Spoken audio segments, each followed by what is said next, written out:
Historia del siglo XX.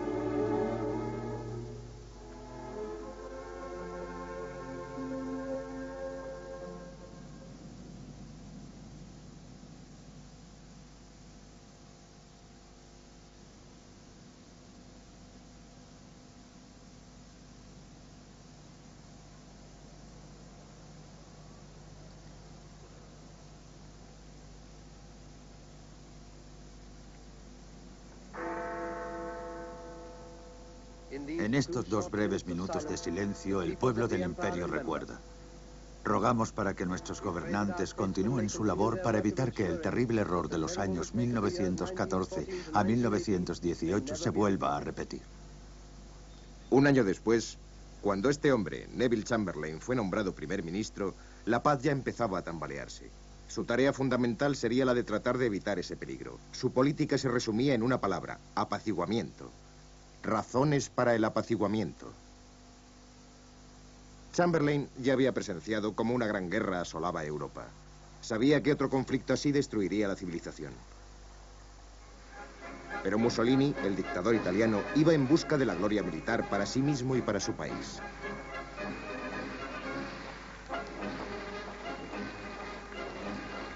El dictador soviético, Stalin, enigmático y poderoso, se cernía sobre la Europa del Este.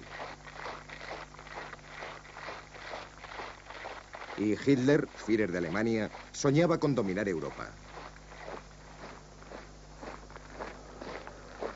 Era el mes de marzo de 1936.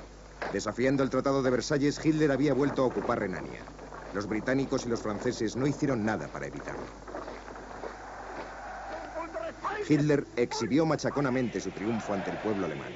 Su mensaje llegó hasta Gran Bretaña a oídos de Chamberlain. Como ministro de Hacienda, Chamberlain no puso objeciones al rearme de Gran Bretaña, pero le desagradaba tener que hacerlo mediante una subida de los impuestos y a través de préstamos. En un mundo armado y en vías de estarlo aún más, no podíamos ser la única gran potencia desarmada. Sencillamente teníamos que reconstruir nuestras defensas y para eso teníamos que pagar. Por defensas, Chamberlain entendía principalmente la RAF y la Marina Real.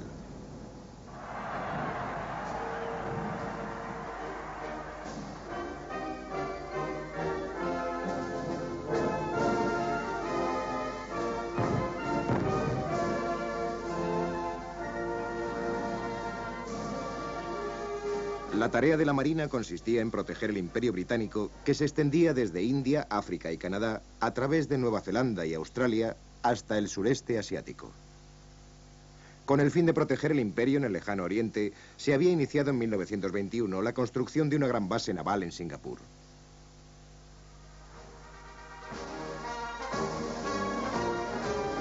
En la superficie, Gran Bretaña aparentaba una gran confianza y seguridad en el control de su imperio.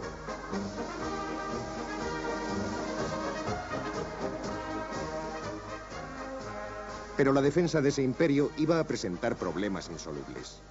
Entre otras cosas, los británicos no podían permitirse un conflicto bélico en Oriente y al mismo tiempo combatir a los dictadores en Europa. Muchos pensaban que el mejor modo de evitar la guerra era apoyar a la Sociedad de Naciones. La idea demostró ser cuando menos algo utópica. En nuestra opinión, no existe disputa entre naciones que no pueda ser resuelta por medios pacíficos. Pero el pueblo de Etiopía había podido comprobar la futilidad de esas palabras cuando su territorio fue ocupado por las tropas italianas en 1935. Mussolini estaba construyendo su propio imperio en el este de África y la Sociedad de Naciones no hacía nada para evitarlo. Se produjo una escena realmente intolerable cuando el emperador derrocado se enfrentó a la Sociedad de Naciones. Los periodistas italianos le silbaron con desprecio. Haile Selassie les hizo frente con una dignidad llena de dolor. ¿Acaso las naciones aquí presentes, inquirió Haile Selassie, van a sentar un terrible precedente al ceder ante la fuerza? ¿Qué respuesta he de llevar a mi pueblo? La Sociedad de Naciones no le dio respuesta alguna. Pero en Gran Bretaña el deseo de paz era tan intenso que muchos siguieron apoyando este organismo, especialmente los más jóvenes. confiaban sinceramente en que nadie podía en serio desear la guerra.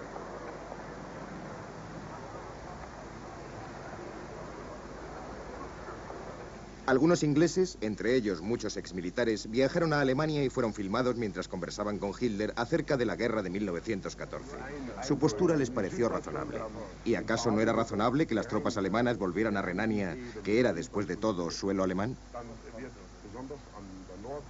Nosotros, los soldados británicos, sentimos siempre un gran respeto por nuestros enemigos alemanes durante los años de guerra, desde el otro lado de las trincheras. Fuera o no razonable la postura de Hitler, en Inglaterra el líder del Partido Laborista, Clement Attlee, consideraba que había muchas razones en contra del rearme. El gobierno es capaz de recaudar una gran cantidad de dinero para buques y aviones de guerra. ¿Por qué no es capaz de recaudar fondos para garantizar seguridad, vivienda, ropa, alimento y los medios para una vida feliz? Sin embargo, hasta los más pobres iban al cine. En este noticiario se muestran imágenes de bombardeos aéreos en la Guerra Civil Española.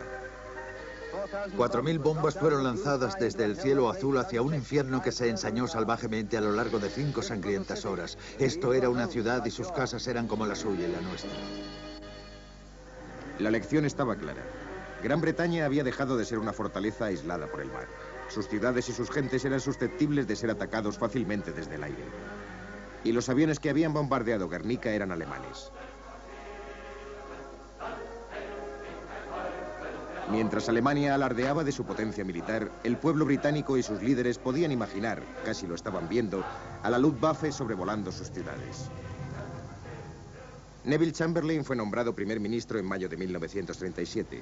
Desde un principio demostró una preocupación muy especial por la política exterior. En noviembre envió a Berlín a Lord Halifax, que pronto sería designado ministro de Asuntos Exteriores, con el objetivo de averiguar cuáles eran los propósitos reales de Hitler en Europa. Hitler no le explicó nada a Halifax. Al contrario, la visita se redujo a un cordial acontecimiento social. Sin embargo, el 12 de marzo de 1938, 4 meses más tarde, las tropas de Hitler entraron sin encontrar resistencia en Austria. Cualquier protesta quedó ahogada en una explosión de desbordante entusiasmo. En abierto incumplimiento del Tratado de Versalles, Hitler declaró la Anschluss o unión de Austria con Alemania. Regresaba a la tierra que le había visto nacer como Führer del Gran Reich alemán. Ahora Checoslovaquia occidental estaba rodeada por la nueva Alemania. Allí tenían su asiento los núcleos industriales de la nación checa, las fábricas y las minas. Allí se alzaban también fortificaciones vitales para la defensa de Checoslovaquia. Los checos disponían de un ejército eficiente y bien equipado, pero contra el enemigo interior tenían bien pocas defensas. 3 millones de alemanes residían en Checoslovaquia, la mayor parte en el área fronteriza conocida como los Sudetes. La propaganda sobre el nuevo Reich alemán que les llegaba a través de la frontera hacía que aumentara su disconformidad y su desprecio hacia los gobernantes checos. En abril de 1938, Konrad Henlein, líder del partido germano Sudete, respaldado por los nazis, exigió la independencia de los Sudetes. Era una exigencia cruel. Para los checos suponía no solo perder a los alemanes, sino sobre todo su poder industrial y sus defensas. El presidente checo, Beneš, debía al parecer elegir entre conservar los Sudetes y correr el riesgo de una guerra con Alemania, o ceder ese territorio y mantener la paz. Si decidía no tomar esta última iniciativa, Beneš contaba con el apoyo del pueblo checo, irritado por las exigencias alemanas. Podía ordenar la movilización de su ejército y desmontar la fanfarronada de Henlein y Hitler. Beneš también podía apelar a la ayuda de Francia, aliada de Checoslovaquia desde 1924. Pero esa perspectiva alarmaba al gobierno francés, encabezado por Édouard Daladier. En abril, Daladier viajó a Londres para tantear la postura británica. Chamberlain le advirtió que no contaría con la ayuda británica si se embarcaba en una guerra por los Sudetes. La política francesa se acababa de hecho en la línea Maginot, un sistema de fortificaciones enormemente sólido que había sido construido por los franceses a lo largo de la frontera con Alemania. Esta era la respuesta francesa a cualquier amenaza futura desde Alemania.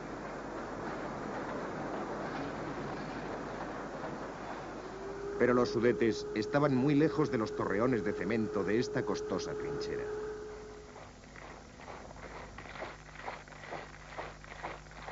Hitler siguió presionando. El domingo 12 de septiembre exigió la autodeterminación de los alemanes de los Sudetes y amenazó con enviar ayuda militar.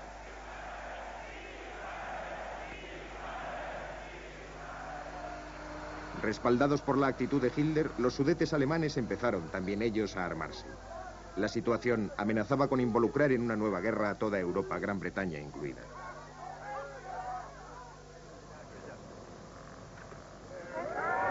El primer ministro británico decidió intervenir por iniciativa totalmente propia. Viajó para reunirse cara a cara con Hitler, el Führer alemán, en un intento de salvaguardar la paz.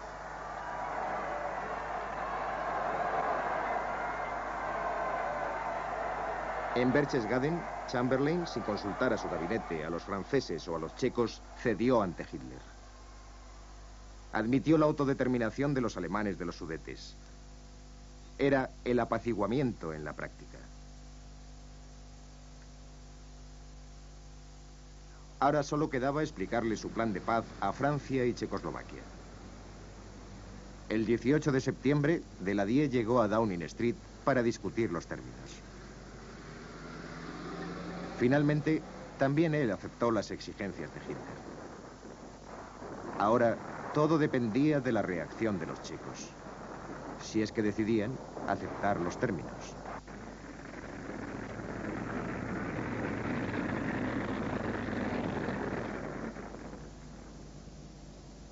Un Chamberlain triunfal se preparó para comunicar a Hitler las buenas noticias. La paz europea es mi propósito último. Y espero que este viaje pueda abrir el camino para lograrlo.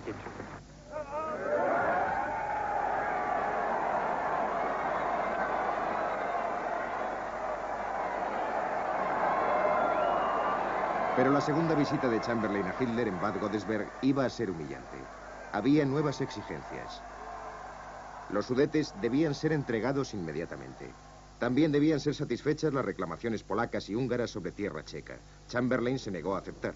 De pronto, la guerra parecía inminente. Mientras volaba de vuelta a Londres, Chamberlain contempló las endebles villas y las imaginó arrasadas por las bombas. La ansiedad y confusión del primer ministro eran las de su propio pueblo. Qué horrible, fantástico e increíble resulta que estemos cavando trincheras y probando máscaras de gas aquí. Y todo por una disputa en un país lejano entre gentes de las que no sabemos nada. La guerra es algo espantoso. Debemos estar seguros de que realmente están en juego cuestiones fundamentales antes de embarcarnos en ella. El ministro del Interior dirigió un mensaje al país. Apelo a 1 millón de hombres y mujeres para que nos ayuden en nuestra labor. Ya ha habido una increíble respuesta. Vamos a tener ese 1 millón, pero quiero que todos ustedes vengan y dejen sus nombres para ayudarnos en esta ingente tarea.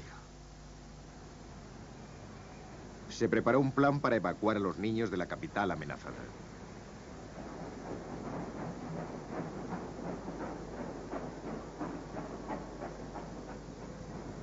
Apresuradamente se seguían construyendo más aviones. La defensa aérea de Gran Bretaña era todavía frágil e insuficientemente distribuida. Tenía que haber una salida. Al menos había que aguantar el tiempo suficiente para que despegara el programa de defensa aérea. Cuando Mussolini propuso una conferencia de los 4 países, Chamberlain no dejó escapar la oportunidad. Quizás no era demasiado tarde para resolver la cuestión checa a través de un acuerdo internacional en lugar de una guerra. Cuando vuelva, espero poder decir, como Hotspur en Enrique IV, de este peligro de ortigas arrancamos la seguridad de una flor. En Múnich, Italia, Alemania, Francia y Gran Bretaña llegaron al acuerdo de entregar los Sudetes a Alemania. Los checos no fueron consultados. Eran libres de resistirse por su cuenta si lo consideraban oportuno.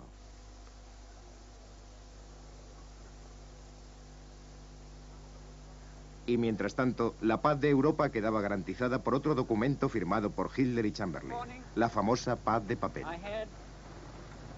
He tenido otra conversación con el canciller alemán Herr Hitler. Y aquí tengo el papel que contiene su firma y la mía.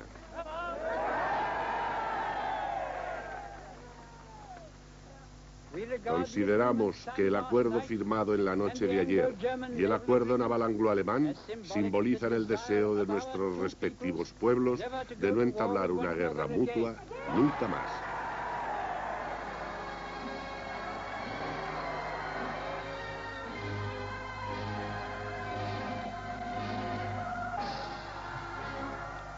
El futuro dará las gracias a Dios, como nosotros lo hacemos ahora, por haber hecho que en estos momentos de desesperada necesidad nuestra seguridad haya sido salvaguardada por un hombre como Neville Chamberlain. En marzo de 1939, Hitler hizo añicos el Acuerdo de Múnich y con él el Estado de Checoslovaquia. Estaba claro que sus próximas exigencias iban a dirigirse contra Polonia. Era el momento de que Gran Bretaña reconstruyera el flanco oriental que había sido agujereado en Múnich. El gobierno británico se comprometió a defender Polonia y Rumanía, pero aún quedaba por saber cuál iba a ser la postura de la Unión Soviética. La debilidad militar de este país alimenta a sus enemigos potenciales. La opinión pública es cada vez más favorable al servicio militar obligatorio en todas sus formas, y especialmente en la más elevada. En junio de 1939 se introdujo el servicio militar obligatorio para los varones entre 18 y 20 años. A los reclutas se les instruyó enseguida sobre el uso de armamento moderno. La paz no iba a durar mucho.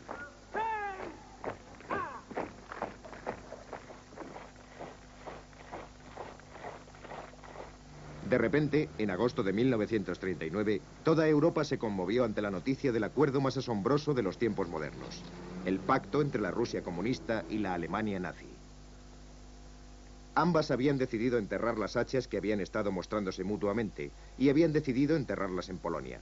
Alemania se ocuparía de hacerla pedazos por el oeste, mientras que la Unión Soviética atacaría desde el este. El 1 de septiembre de 1939, Hitler descargó la Blitzkrieg, guerra relámpago, sobre Polonia.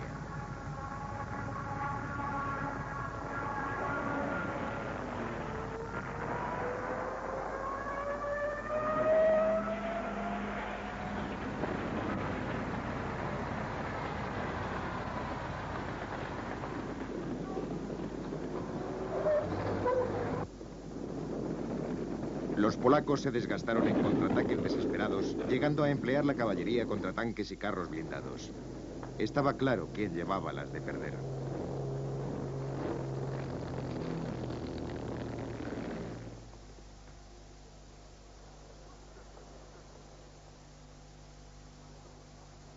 Hitler ya había alcanzado su objetivo, la guerra. Al final, el apaciguamiento había fracasado. El único logro de la política de Chamberlain fue que, un año después de Múnich, Gran Bretaña estaba mejor preparada para combatir.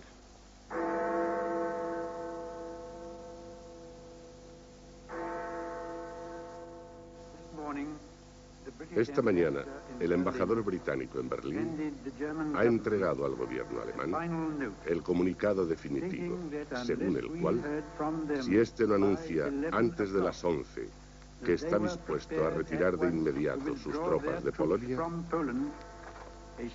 existirá un estado de guerra entre nuestros países.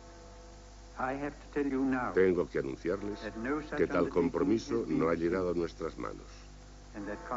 Y por consiguiente, este país está en guerra con Alemania.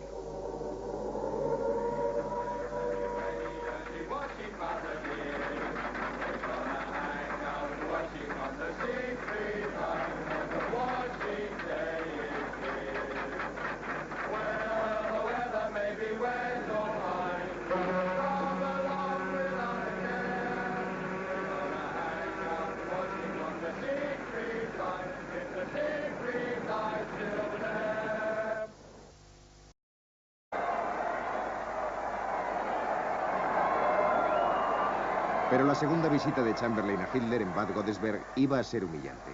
Había nuevas exigencias. Los Sudetes debían ser entregados inmediatamente. También debían ser satisfechas las reclamaciones polacas y húngaras sobre tierra checa. Chamberlain se negó a aceptar. De pronto, la guerra parecía inminente. Mientras volaba de vuelta a Londres, Chamberlain contempló las endebles villas y las imaginó arrasadas por las bombas. La ansiedad y confusión del primer ministro eran las de su propio pueblo. Qué horrible, fantástico e increíble resulta que estemos cavando trincheras y probando máscaras de gas aquí. Y todo por una disputa en un país lejano entre gentes de las que no sabemos nada. La guerra es algo espantoso.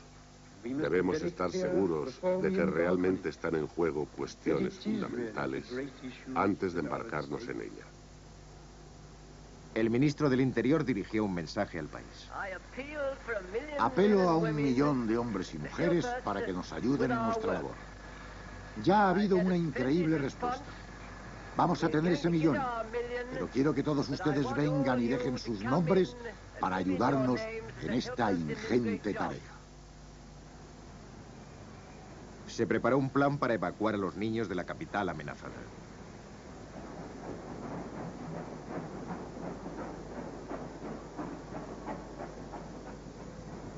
Apresuradamente se seguían construyendo más aviones. La defensa aérea de Gran Bretaña era todavía frágil e insuficientemente distribuida. Tenía que haber una salida. Al menos había que aguantar el tiempo suficiente para que despegara el programa de defensa aérea. Cuando Mussolini propuso una conferencia de los 4 países, Chamberlain no dejó escapar la oportunidad. Quizás no era demasiado tarde para resolver la cuestión checa a través de un acuerdo internacional en lugar de una guerra. Cuando vuelva, espero poder decir, como Hotspur en Enrique IV, de este peligro de ortigas arrancamos la seguridad de una flor. En Múnich, Italia, Alemania, Francia y Gran Bretaña llegaron al acuerdo de entregar los Sudetes a Alemania. Los checos no fueron consultados.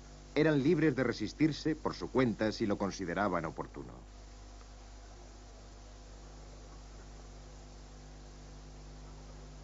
Y mientras tanto, la paz de Europa quedaba garantizada por otro documento firmado por Hitler y Chamberlain, la famosa paz de papel. He tenido otra conversación. Sin embargo, hasta los más pobres iban al cine. En este noticiario se muestran imágenes de bombardeos aéreos en la Guerra Civil Española. 4.000 bombas fueron lanzadas desde el cielo azul hacia un infierno que se ensañó salvajemente a lo largo de 5 sangrientas horas. Esto era una ciudad y sus casas eran como la suya y la nuestra. La lección estaba clara. Gran Bretaña había dejado de ser una fortaleza aislada por el mar. Sus ciudades y sus gentes eran susceptibles de ser atacados fácilmente desde el aire. Y los aviones que habían bombardeado Guernica eran alemanes. Mientras Alemania alardeaba de su potencia militar, el pueblo británico y sus líderes podían imaginar, casi lo estaban viendo, a la Luftwaffe sobrevolando sus ciudades. Neville Chamberlain fue nombrado primer ministro en mayo de 1937. Desde un principio demostró una preocupación muy especial por la política exterior. En noviembre envió a Berlín a Lord Halifax, que pronto sería designado ministro de Asuntos Exteriores, con el objetivo de averiguar cuáles eran los propósitos reales de Hitler en Europa. Hitler no le explicó nada a Halifax. Al contrario, la visita se redujo a un cordial acontecimiento social.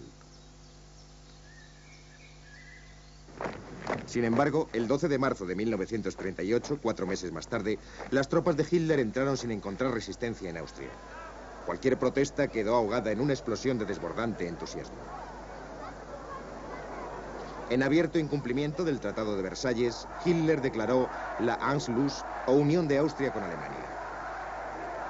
Regresaba a la tierra que le había visto nacer como Führer del Gran Reich alemán. Ahora Checoslovaquia Occidental estaba rodeada por la nueva Alemania. Allí tenían su asiento los núcleos industriales de la nación checa, las fábricas y las minas. Allí se alzaban también fortificaciones vitales para la defensa de Checoslovaquia. Los checos disponían de un ejército eficiente y bien equipado, pero contra el enemigo interior tenían bien pocas defensas. 3 millones de alemanes residían en Checoslovaquia, la mayor parte en el área fronteriza conocida como los Sudetes. La propaganda sobre el nuevo Reich alemán que les llegaba a través de la frontera hacía que aumentara su disconformidad y su desprecio hacia los gobernantes checos. En abril de 1938, Konrad Henlein, líder del partido germano sudete, respaldado por los nazis, exigió la independencia de los Sudetes. Era una exigencia cruel. Para los checos suponía no solo perder a los alemanes, sino sobre todo su poder industrial y sus defensas. El presidente checo, Benes, debía al parecer elegir entre conservar los Sudetes y correr el riesgo de una guerra con Alemania, o ceder ese territorio y mantener la paz. Si decidía no tomar esta última iniciativa. Cuando Mussolini propuso una conferencia de los 4 países, Chamberlain no dejó escapar la oportunidad. Quizás no era demasiado tarde para resolver la cuestión checa a través de un acuerdo internacional en lugar de una guerra. Cuando vuelva, espero poder decir, como Hotspur en Enrique IV, de este peligro de ortigas arrancamos la seguridad de una flor. En Múnich, Italia, Alemania, Francia y Gran Bretaña llegaron al acuerdo de entregar los Sudetes a Alemania. Los checos no fueron consultados.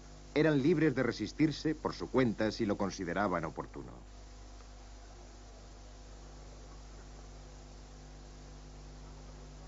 Y mientras tanto, la paz de Europa quedaba garantizada por otro documento firmado por Hitler y Chamberlain, la famosa paz de papel. He tenido otra conversación con el canciller alemán Herr Hitler. Y aquí tengo el papel que contiene su firma y la mía.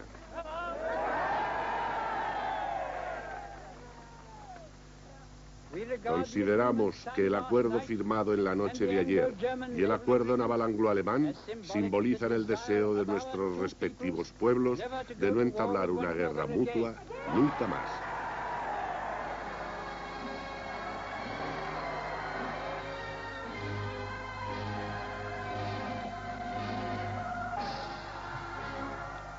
El futuro dará las gracias a Dios como nosotros lo hacemos ahora por haber hecho que en estos momentos de desesperada necesidad nuestra seguridad haya sido salvaguardada por un hombre como Neville Chamberlain. En marzo de 1939, Hitler hizo añicos el acuerdo de Múnich y con él el Estado de Checoslovaquia. Estaba claro que sus próximas exigencias iban a dirigirse contra Polonia. Era el momento de que Gran Bretaña reconstruyera el flanco oriental que había sido agujereado en Múnich. El gobierno británico se comprometió a defender Polonia y Rumanía, pero aún quedaba por saber cuál iba a ser la postura de la Unión Soviética. La debilidad militar de este país alimenta a sus enemigos potenciales. La opinión pública es cada vez más favorable al servicio militar obligatorio en todas sus formas, y especialmente en la más elevada. En junio de 1939 se introdujo el servicio militar obligatorio para los varones entre 18 y 20 años. A los reclutas se les instruyó enseguida sobre el uso de armamento moderno. La paz no iba a durar mucho.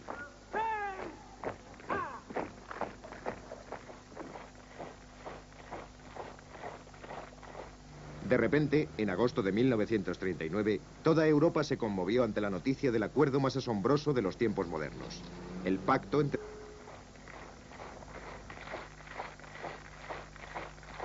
Hitler siguió presionando. El domingo 12 de septiembre exigió la autodeterminación de los alemanes de los Sudetes y amenazó con enviar ayuda militar.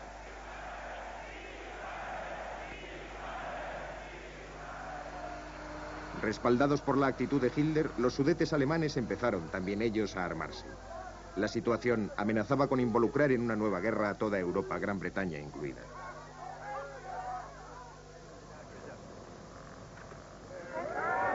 El primer ministro británico decidió intervenir por iniciativa totalmente propia. Viajó para reunirse cara a cara con Hitler, el Führer alemán, en un intento de salvaguardar la paz.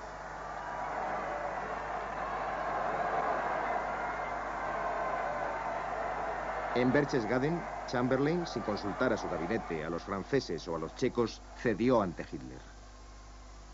Admitió la autodeterminación de los alemanes de los Sudetes. Era el apaciguamiento en la práctica. Ahora solo quedaba explicarle su plan de paz a Francia y Checoslovaquia. El 18 de septiembre, Daladier llegó a Downing Street para discutir los términos. Finalmente, también él aceptó las exigencias de Hitler. Ahora, todo dependía de la reacción de los chicos, si es que decidían aceptar los términos.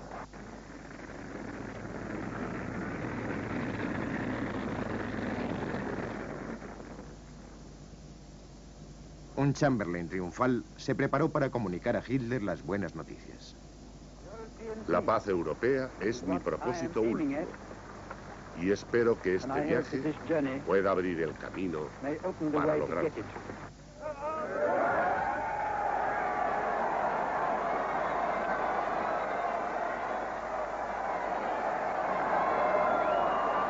Pero la segunda visita de Chamberlain a Hitler en Bad Godesberg iba a ser humillante. Había nuevas exigencias. Los Sudetes debían ser entregados inmediatamente. También debían ser satisfechas las reclamaciones polacas y húngaras sobre tierra checa. Chamberlain se negó a aceptar. De pronto, la guerra parecía inminente. Mientras volaba de vuelta a Londres, Chamberlain contempló las endebles villas y las imaginó arrasadas por las bombas. La ansiedad y confusión del primer ministro eran las de su propio pueblo. Qué horrible, fantástico e increíble resulta que estemos cavando trincheras y probando máscaras de gas aquí. Y todo por una disputa en un país lejano entre gentes de las que no sabemos nada. La guerra es algo espantoso. Debemos ir nuestras defensas y para eso teníamos que pagar. Por defensas, Chamberlain entendía principalmente la RAF y la Marina Real.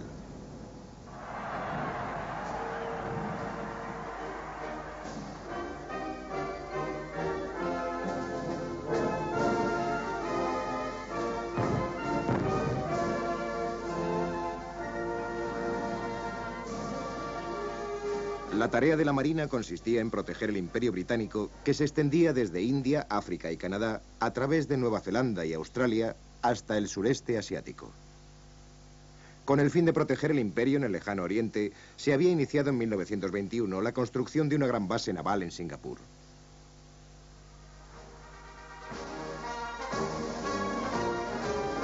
En la superficie, Gran Bretaña aparentaba una gran confianza y seguridad en el control de su imperio.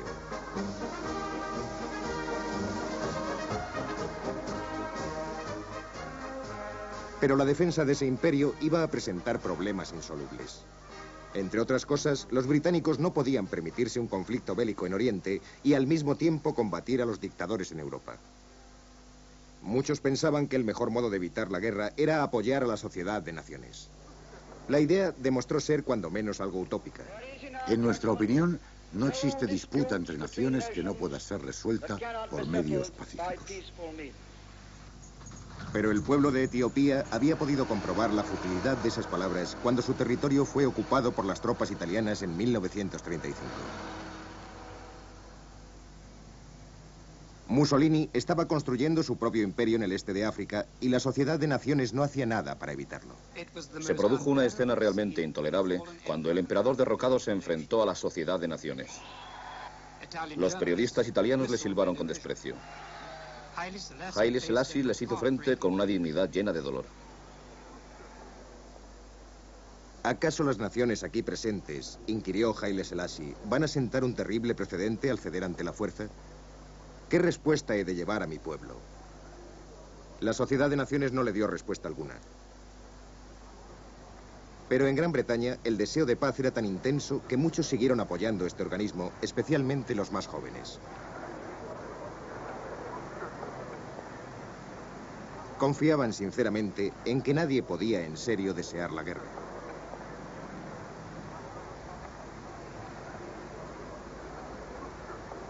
Algunos ingleses, entre ellos muchos exmilitares, viajaron a Alemania y fueron filmados mientras conversaban con Hitler acerca de la guerra de 1914. Su postura les pareció razonable. ¿Y acaso no era razonable que las tropas alemanas volvieran a Renania, que era, después de todo, suelo alemán?